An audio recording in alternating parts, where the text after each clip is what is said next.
During the filming for the popular UK TV show Motorway Cops, police officers came across 91-year-old Bill Mountfield.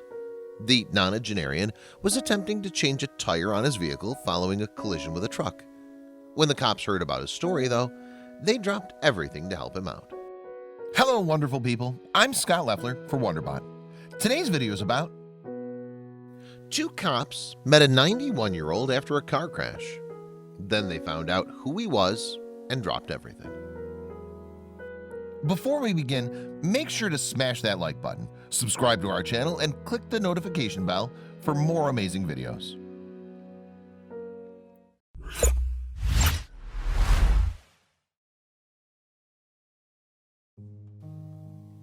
On-duty officers Doug Lofthouse and Dale Anderson were called out to attend an accident on the M62 highway in northern England. When the pair arrived, they discovered that the driver of the car, Bill Mountfield, had been in a collision with a truck. Consequently, the old man's car was badly damaged. Mountfield was insistent that all he needed to do was change the tire on his car. He was carrying a spare with him, he explained.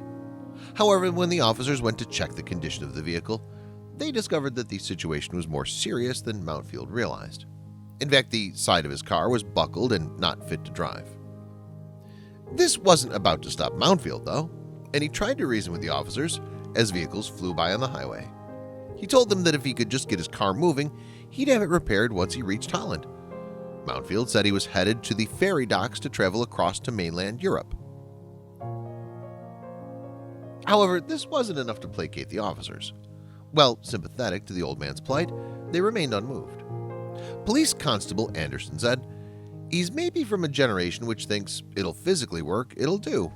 Unfortunately, we've got a responsibility to make sure that what he's doing is going to be as safe as possible for everyone else." Yet Mountfield was clearly agitated and desperate to get moving again after his forced stoppage.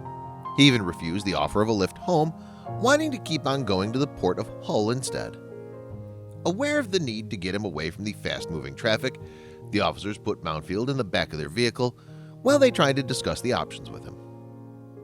PC Lofthouse had called Mountfield's insurance company to check if they could provide a courtesy car for the old man's onward journey. But his plea fell on deaf ears. The company stated that it would arrange for Mountfield's car to be recovered, but neither it nor the recovery vehicle could assist further in taking him to Holland. While Lofthouse was on the phone, his partner, PC Anderson, chatted to Mountfield in the back of the police car. He tried to ascertain if the old man had any family who could pick him up. Mountfield explained that he had no one. Even his son had passed away 6 months previously. Perturbed but impressed at the old man's determination, the officers asked why Mountfield was traveling to Holland. As it turned out, the nonagenarian was headed to a special reunion. A veteran of the famous Battle of Arnhem in World War II, he was on his way to meet up with other surviving members of his regiment. Recognizing that giving up and going home wasn't an option for Mountfield, the two officers decided to help him make it to the ferry port. One possible solution, Anderson suggested, was getting a rental car, and Mountfield readily agreed to the idea. Meanwhile, the more the two cops got involved with Mountfield's story, the more their desire to help him grew. Explaining what it was about the war veteran that resonated with them, PC Lofthouse said, "His determination, his courage, his grit, really. He wanted to get to Hull. He had to get on that ferry. There was no other way around it, really." However, there was a problem, and a difficult one at that. You see, there aren't many rental companies willing to loan a car to a 91-year-old traveling overseas for 5 weeks. And with Mountfield's ferry departure fast approaching, there wasn't much time to figure out if it was going to be possible.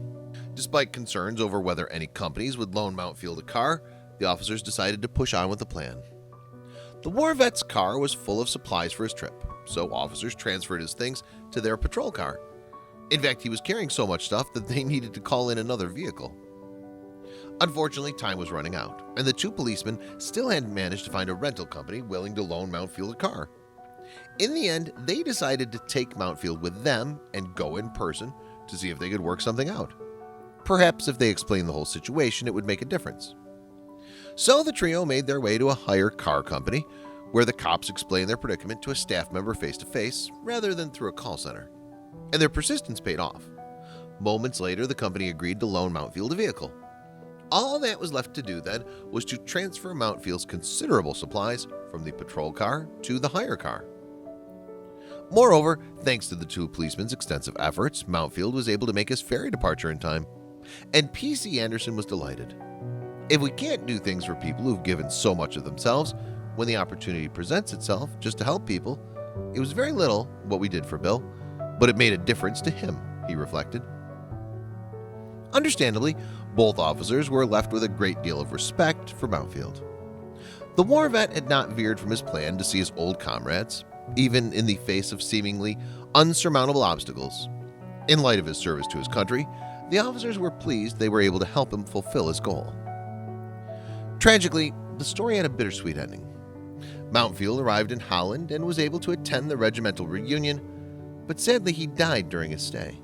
But although he passed away, at least he died so in the company of the only family he had left, his brothers in arms.